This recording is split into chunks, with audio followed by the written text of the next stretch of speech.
Depression isn't a disease, it's a profitable business, and most of us are just buying into the lie.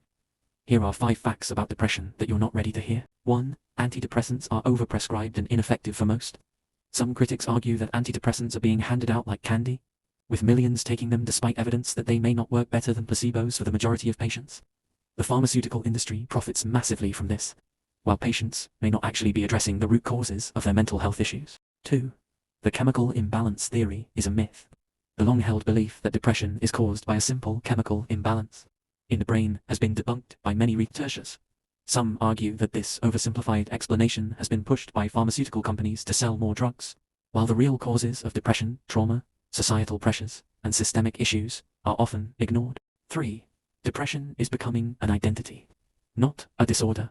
With the rise of social media and mental health awareness campaigns, some argue that depression is being glamorized, almost becoming part of people's identities, rather than seen as a disorder to be treated.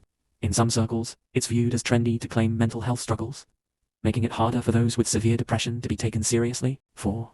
Social media isn't just linked to depression, it's fueling it.